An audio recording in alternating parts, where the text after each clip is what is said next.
Yes, we are back to analyze or to give you the analytical defense of our previous discussion on the disadvantage of privatizing a church. Now, we want to explain the reasons why we say the church privatization or individual ownership has a disadvantage is this. When you look at the churches that are owned by private individual, churches that private individuals use as a business center, it will continue to flourish, it will continue to boom, and it continues to function properly.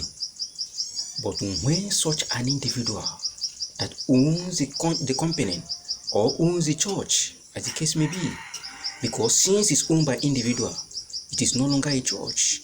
It is bearing the name, but it's no longer a church. It's a company, a business enterprise, because you derive profit out of it, you derive benefit out of it, and you become rich out of it, which is not done right from the time of old, right from the time of immemorial.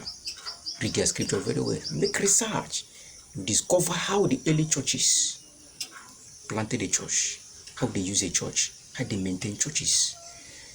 The disadvantage, when such an individual, the owner of that company or the owner of that church is gone, the church will have a spiritual, it becomes spiritually emphasized and physically emphasized. What do we mean? It will continue to downgrade, to depreciate. The church continue to depreciate. Sometimes it will finally collapse. Most of them, they will continue to linger.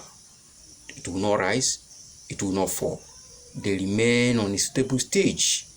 Some of them will not even function at all, because it is owned by an individual, because it's a private company, just like a private business organization or a private company, that when the owner of the company is gone, the wife or the children cannot manage it. It will collapse. That is how a church being owned by an individual or being claimed by an individual to become the owner, it collapses like company owns by an individual. Most of the churches, private churches, when they die, they hand over to their wife. Is it a company, that church, that the owner will die and hand over to the wife? Sometimes to the son, sometimes to one of the relation, makes the church to collapse. Now, watch out the churches. For instance, the churches that came into Nigeria at first, or Africa, when the whites brought Christianity to Africa, you discover that all those Orthodox churches at that time, Christ brought into Africa, they did not own those churches. They did not privatize it. Neither do they make money out of it.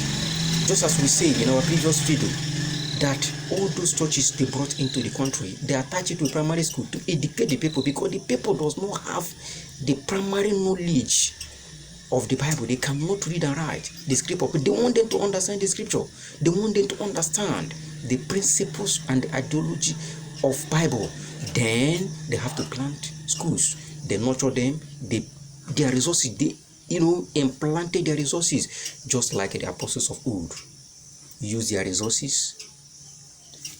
In the book of Acts, as we said previously, Acts of Apostles chapter 2, when Paul and his disciples planted a church, they sold their possessions, used it to bring them up, to nurture the souls. That was how the whites that brought Christianity into Africa, they used their resources to bring up the people. They planted primary schools, they educated them. And when they were leaving as well, they handed over to government, because church is not a private enterprise, not to be owned by individual. So after that, they left. They did not ask individuals to bring returns to them. That is how early church planted, the apostles of old, they follow the principles of apostles of old. They follow the principles of Christ. They follow that method. So when they left, they did not own the church. They planted somebody. They rotate their leadership. When you look at those Orthodox churches today in Nigeria or Africa that rotate the leadership, that no man owns their churches, even the leadership that have been planted there dies. The church continues to blossom. The church continues to flourish. The church continues to grow. Just watch out. Make research. All those Orthodox churches that individual does not own, that does not own by an individual, those Orthodox churches, they continue to stand year by year, even though the leader has been planted there, die, the church continue because they do transfer. They transfer leaders, they brought leader. That was how the whites started the church. Nobody owns it. Those churches have advantage. They continue to blossom. They continue to stand because nobody owns it. That is how church ought to be. But these ones that individual claim, especially the Pentecostal, when Pentecostal came, they break out, use church for business, and they continue to make it a business center. When they die, the business collapse. When they die, the church will not continue. People began to agitate who will not be the leader, who will be there. It becomes a political arena. People begin to fight themselves. Who will now hand over the mantle of leadership? Who will take over the mantle of leadership? The wife will be the owner. The children will be over there. Because you have made it a private business organization. That is why such agitation will be there. So based on this injunction, we are seeing that an individual has no right to own a church, to avoid all this agitation, to avoid the spiritual bankrupt, because as soon as the person leave the church, it cannot function as usual, because some people have been addicted to the preaching, to the teaching of that particular individual. So when the individual is no longer there, they feel biased. They lost their zeal for such mission. Based on this injunction, we see the disadvantage of individual in a church. Therefore, we are saying that individual ought not to own a church for a better future. No matter the kind of preaching, no matter the kind of teaching, if you have failed already in the administrative use of church, you have already failed God. No matter the kind of preaching, you have already failed the administrative way of handling a church. You have failed God. Based on this injunction, we pause. More explanation available on request.